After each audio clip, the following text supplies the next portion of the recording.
വർഷം 1994 Cannes film ഫെസ്റ്റിവലിൽ മത്സര വിഭാഗത്തിൽ ഒരു മലയാള സിനിമ പ്രദർശിപ്പിക്കുന്നു.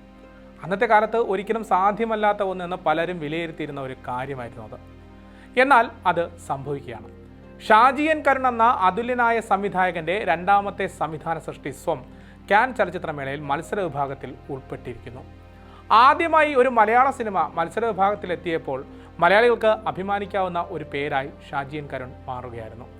ഒന്നല്ല രണ്ടല്ല, ഷാജി എൻ കരുണിന്റെ 3 ചിത്രങ്ങളാണ് തുടർച്ചയായി പല വിഭാഗങ്ങളിലായി കാൻ ചലച്ചിത്രമേളയിൽ പ്രദർശിപ്പിച്ചത്. മലയാളികൾ മറക്കാത്ത സംവിധായകൻ, മലയാളികൾ മറക്കാത്ത ഫ്രെയിമുകൾ സമ്മാനിച്ച മികച്ച ഛായാഗ്രാഹകൻ ഷാജി എൻ കരുൺ.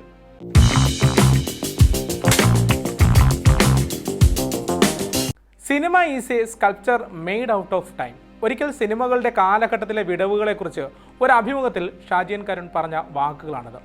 തൻ്റെ പ്രിയപ്പെട്ട സംവിധായകൻ തർക്കോവ്സ്കിയുടെ വാക്കുകൾ കടമെടുത്താണ് അന്ന് അദ്ദേഹം പ്രതികരിച്ചിരുന്നത്.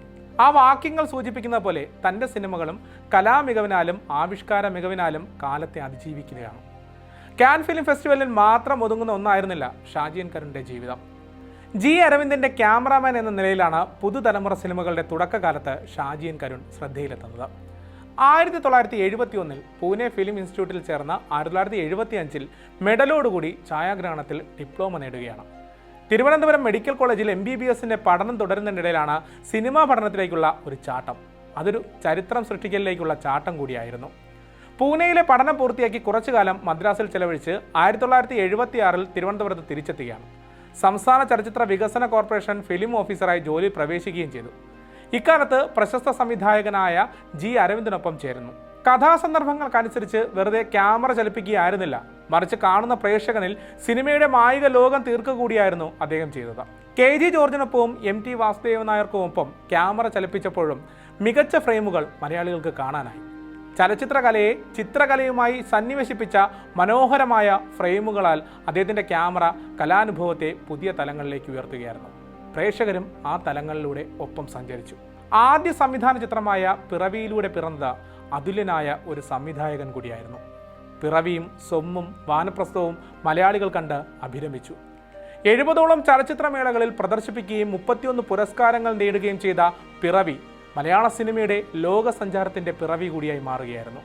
വെറുമൊരു സിനിമ മാത്രമായിരുന്നില്ല പിറവിക്ക് കാനിലെ ക്യാമറ ദിയോർ പ്രത്യേക പരാമർശം ലഭിക്കുകയും ചെയ്തിട്ടുണ്ട്.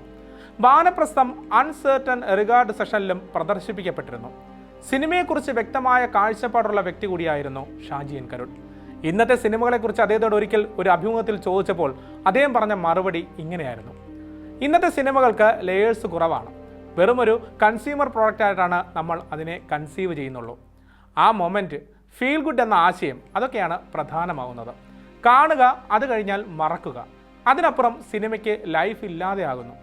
ഓസ്കാർ കിട്ടുന്നതൊന്നും വേൾഡ് സിനിമകളല്ല, അവിടെ മാർക്കറ്റിംഗ് മാത്രമാണ് ഉദ്ദേശം. ഒരു കൊല്ലമേ ഉള്ളൂ പലപ്പോഴും അവയുടെ ആയുസ്, അത് കഴിഞ്ഞ് നിലനിൽക്കുന്നില്ല. സിനിമകൾ വർഷങ്ങൾ കഴിഞ്ഞാലും റെലവൻ്റ് ആയിരിക്കണം. തർക്കോവ്സ്കി, സത്യജിത് റേ പോലുള്ളവരുടെ പടങ്ങൾ നോക്കൂ, എത്ര വർഷങ്ങൾ കഴിഞ്ഞാലും റെലവൻ്റ് ആണ്. അങ്ങനെ കാലത്തിനെ അതിജീവിക്കുന്ന പടങ്ങളാണ് ഉണ്ടാവേണ്ടത്. അതെ, ഷാജി എൻ കരുണിന്റെ ചിത്രങ്ങൾ, അദ്ദേഹത്തിൻ്റെ ക്യാമറയിൽ പതിഞ്ഞ അല്ലെങ്കിൽ തെളിഞ്ഞ ദൃശ്യങ്ങൾ, അവയെല്ലാം കാലാനുവർത്തിയാണ്. ഇനി ഒരു 100 കൊല്ലം കഴിഞ്ഞാലും ചലച്ചിത്ര പഠനം നടത്തുന്നവർക്ക് യഥേഷ്ടം കണ്ട് പഠിക്കാവുന്ന, കണ്ട് മനസ്സിലാക്കാവുന്ന ഒരു മഹാസൃഷ്ടി.